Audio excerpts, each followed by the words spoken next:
It's quite a long video, so make sure you hang around. There's a bit on the Fury, a bit of tech stuff, and then at the very end there's a nice little video on the Barracuda. Worth watching. You want to hang around and see it. It's great.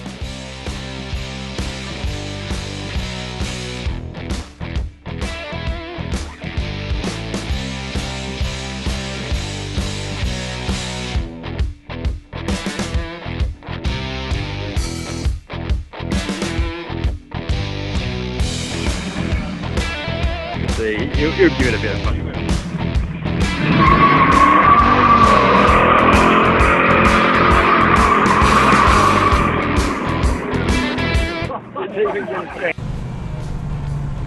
Been bitten by the Barracuda.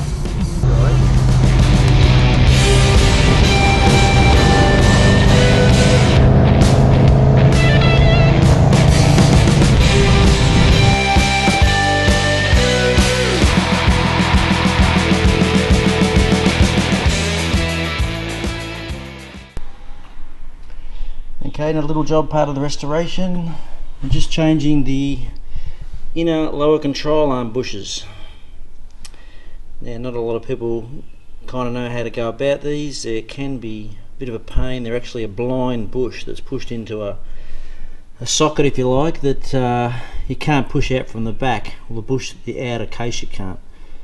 And even though this bush actually looks quite good, the condition looks good, the trouble is a car that's been laid up for years, like this one, the rubber gets dry and then it looks fine. You start using the car and 3 months later the bush just falls apart, and then the control arm sort of well, the bush is shot, so it goes out, it messes up your toe out, no good. So I'm just going to go through quickly how to change those bushes out, and I'll show you bit by bit. So first of all, you've got to push the pin out of the rubber bush. So I basically already set this up. It's just a little press job. And basically it comes out pretty easy usually. So you just press the pin, and I'm pushing the pin out of the rubber only here. Yeah, watch you don't land on your foot. So there is the outer sleeve, sorry, the inner sleeve, and then there is the bush there.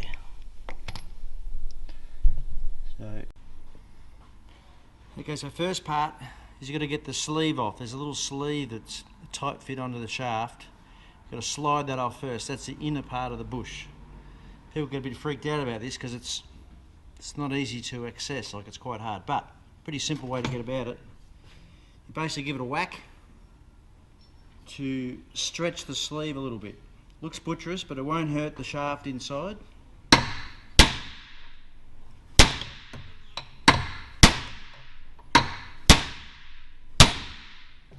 A few hits like that, and hopefully get a little sharp chisel and get right on the edge of the bush.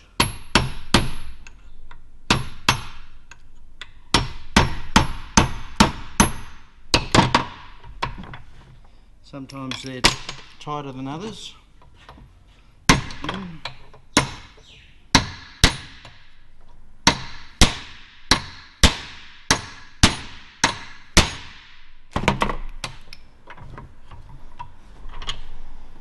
Try that again.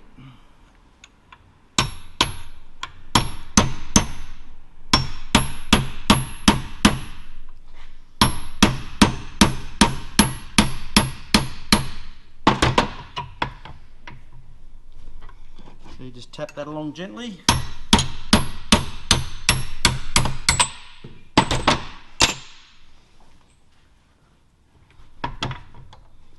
So there's the inner sleeve, knocked off the shaft. No damage, perfect. Ready to be reinstalled. Now you've got to get the rubber out.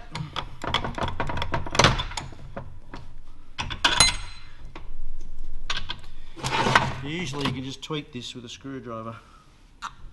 That doesn't make a liar of me.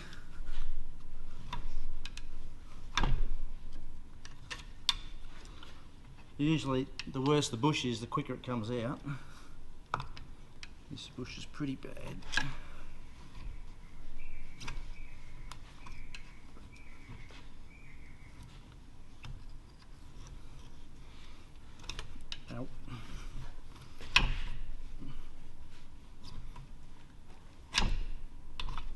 we go. There's the old inner, you can see it was shot. So now the fun begins.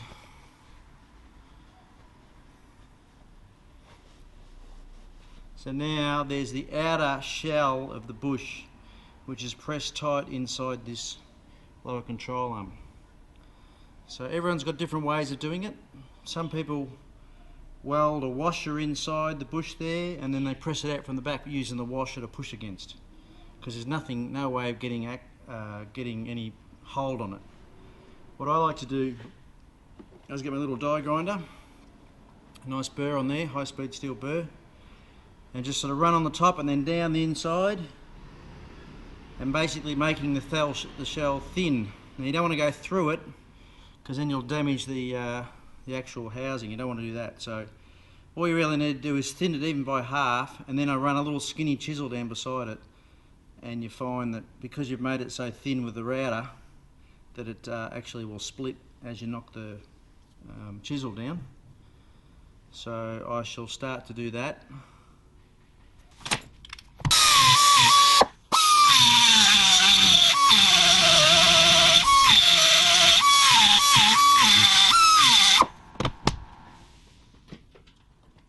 Watch how it's on.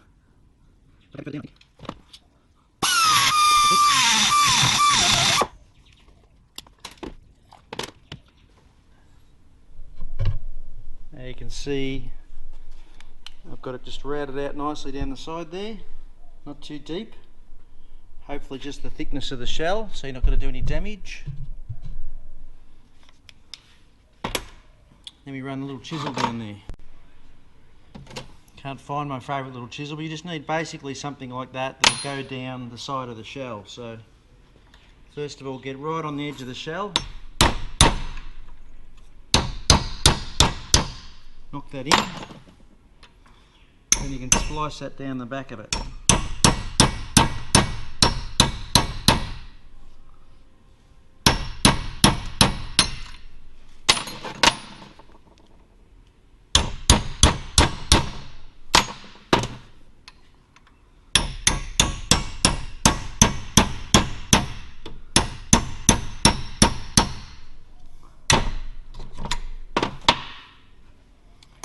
If you've done it right, it should come out like that. Looks like I might have done this before.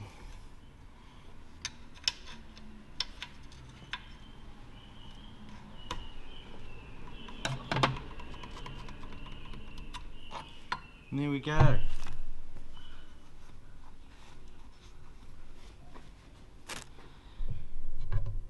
Nice little clean mark. There's not any scratches down the side there.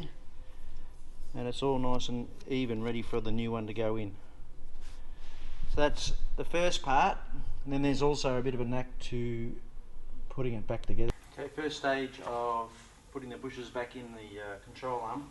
So this is the new bush. Got to press it into here, which is a blind hole. This is the first part you've got to do before you can put the actual pin in. So we lay that up. A little bit of CRC for a bit of lubrication, just make it go down a bit easier. I often use sockets and extensions, just saves you putting the table up and down more times or less times. Very important to try and get it nice and square.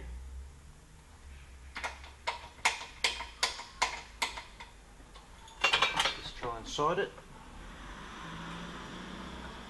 Square.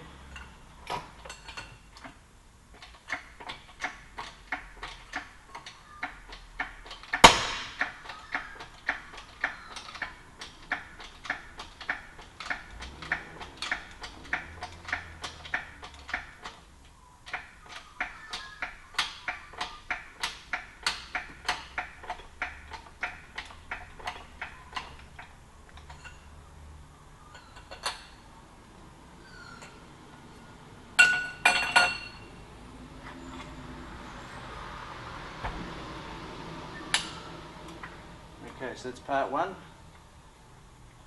There's the new bush in there. Now I'll just do the other lower control arm as well.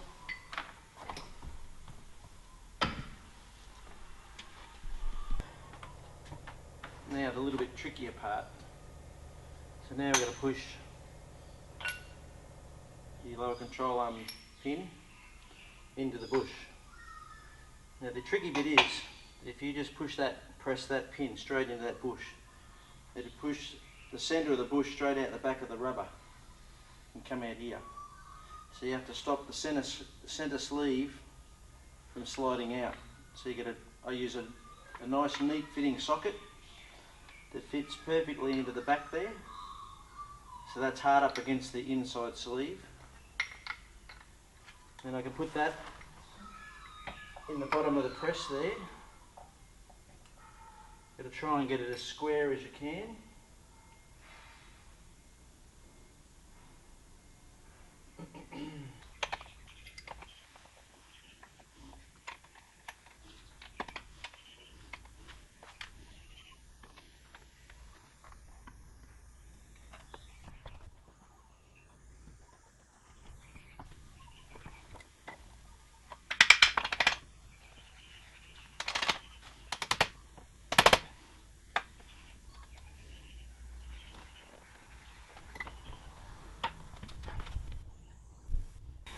Now, it's important you get it as square as possible.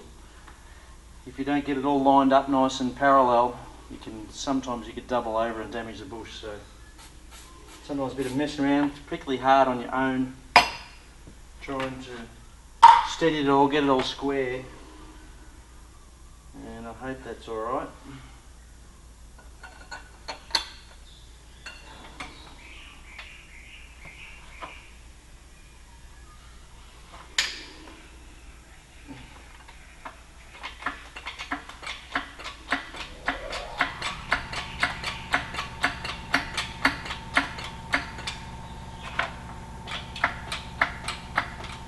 There's a little shoulder just about here, and you stop when you touch that.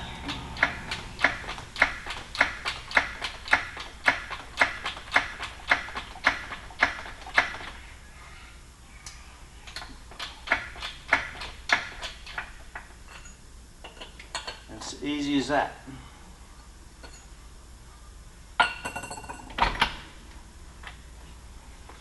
You take the socket out. And there it's in, it's up to the shoulder,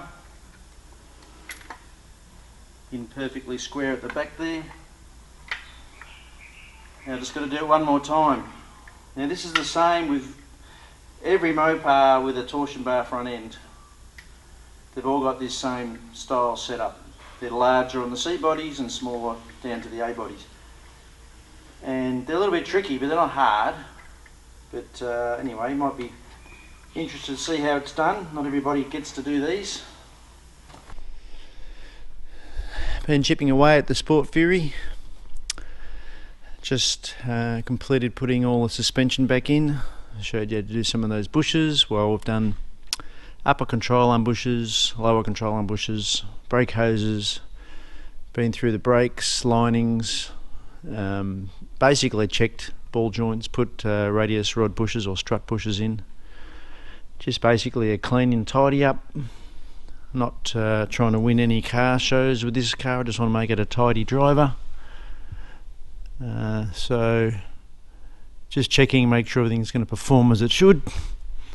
Also fitted a new gas tank in the back. So that's just going to ensure that you don't have any problems with particles. Went through all the brake lines, blow them out, replaced all the rubbers. So it's looking tidier under here. Just cleaned it up underneath. Getting ready for the next stage, which will be the motor. One thing very important you've got to look at when you're restoring a car, this is for the Fury we're building. Very important to go over units like air conditioning and heater if you want them to work in the car for starters, but also you don't want to have to go back and pull them out after you've finished building the car, because these are terrible to get out. You've got to really pull the dash normally to get them out.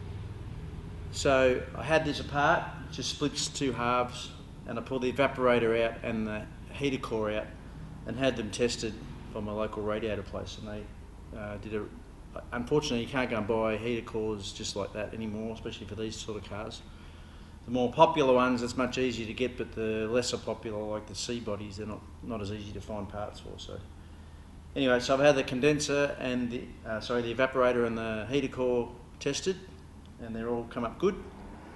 So one little thing I always do is, at the very least, go through the vacuum. This is a vacuum switched control, so it's got part electric and part vacuum when you operate the buttons on the dash. And the vacuum side of it, I at least try and check to see if the actual vacuum canisters are okay. If they're okay, then you're probably pretty right, as long as you put a new vacuum switch on it. They're pretty basic, really. So just to do a little check, I just popped the vacuum line off the back of the actuator and put a little hose on there, and then just suck.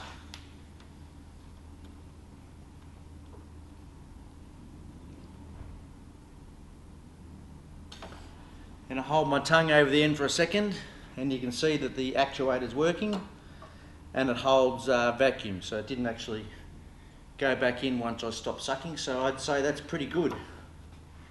We've got another one here. This one's different. This one is spring-loaded one way. I think this one pulls vacuum both ways.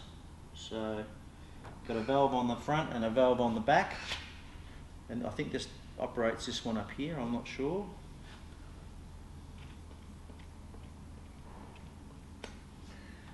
Might have to operate the other side first.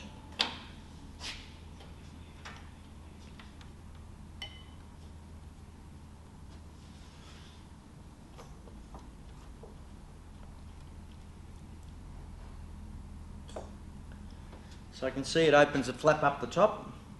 So it sucks both ways. It sucks open and sucks shut. That's why it didn't work the other way. So, and it held vacuum. So I could tell the diaphragm's good in both those actuators. So then you just pop the vacuum hose back on again. When I find it, it goes on there. And then one around the front. These are all colour coded. So if you get stuck, you can work back on the workshop manual. And then there's one more on the car that I'd like to inspect as well,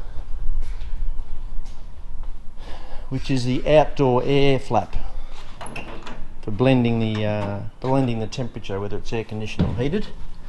So there's a little diaphragm in there. I'll get the light on there so you can see it. There's a little light in there. And there's a flap in the background in there. So when you look in there now, you can see it's blanked off. And I'll just operate the vacuum again, putting this on.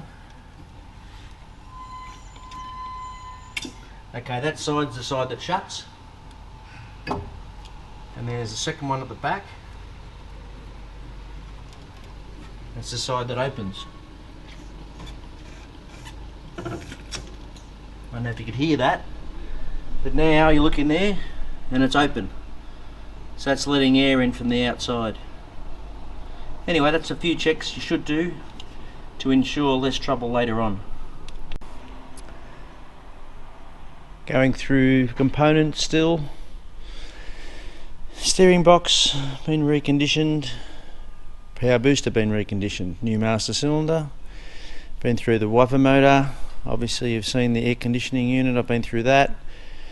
Checked out all the hoses. Changed all the O-rings in the air conditioning system. Still got to get a new dryer. But getting there bit by bit. I mean, I'm not trying to win any prizes with this, but it's going to be tidy. So moving forward towards the mechanical engines probably next. I'm probably going to get it running and then do body and paint after that. Anyway, little update.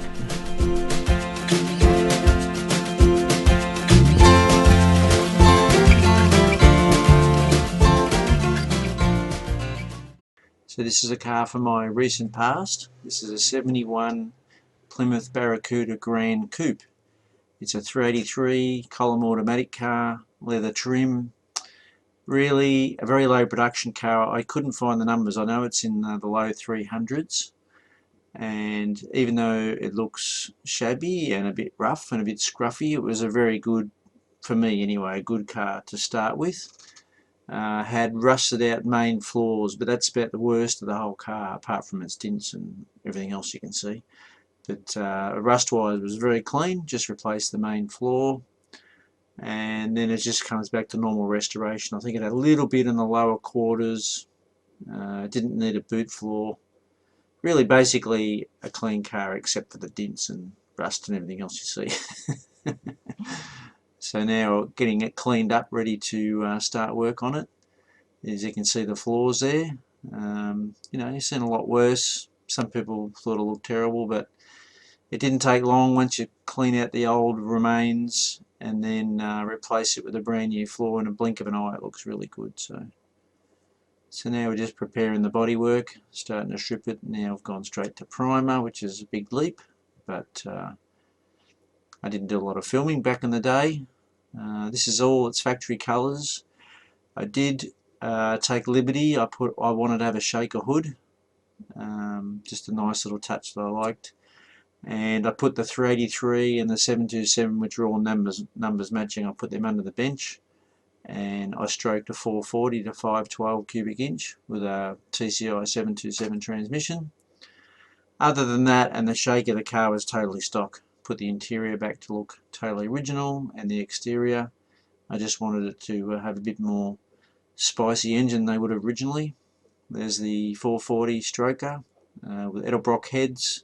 It's got TTI 2-inch primary extractors, RPM performer intake.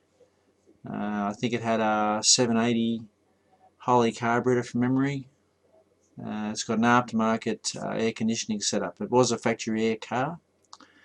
There's a picture of me underneath with the headers. I ran a vintage air system in the car, which worked beautifully. There's a bit of a detailing underneath. Very pretty car, very unusual car. And geez, even though it was green, not everyone likes green, but I tell you, when that was out on the road, geez, it looked nice. There's the shaker hood.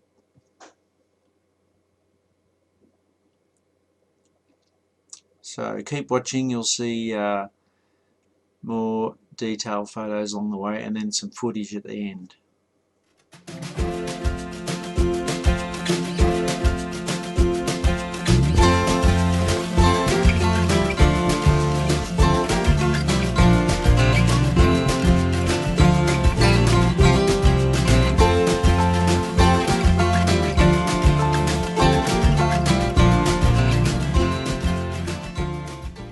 He's the man himself.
Yeah.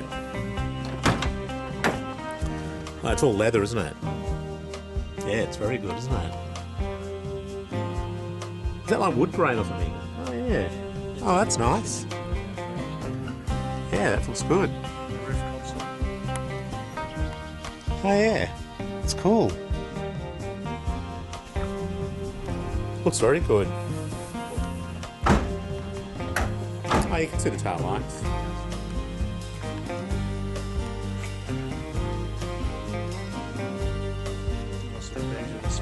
Yeah, I like that. Oh, I didn't realise that was a... These off to the side. Yeah. How does that work? It's a mechanical... Like a ratchet thing, is it? Yeah. Oh, right. Lower the front and raise it. I haven't got it. Falcons had that, didn't they? Yeah, got a few cars. Yeah, it looks good. Really good. I think I got that right. I don't really know if I can't adjust the seat at this stage. Oh, I'm happy just to be a passenger. Oh, they've got little badges on the doors, Grand Coupe. Yeah, I do like the wood grain too. And the reproduction is reproduction company. Right. Of course, you can't buy any of this as original. Yeah. So I fitted all the. So you took that out of the old trim and then put it into this trim. But Yeah. it breaks it up. It makes it doesn't. Yeah. It's more original. Yeah. But it's not unpleasant. All these rancheros, they're quite common, aren't they?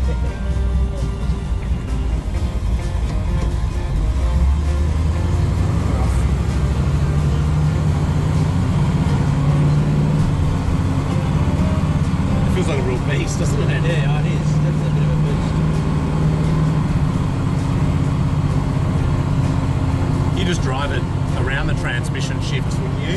Yeah, you try to, but it doesn't. It's. I hope you can adjust it differently. Yeah. But so far, I haven't got it shifting. It's got the same transmission that 68's got, Yeah. but it just shifts totally differently. I like the gauges. They're very Yeah, it's a clear, standard aren't they? dash. Yeah. So the tacho is an optional aftermarket. Oh yeah. I like the big needles though. They're very big fat needles. Yeah, Good. easy to see. Yeah. And the air conditioning system down here is. I saw that vintage air. Yeah, it's a sort of looks period, but it's not.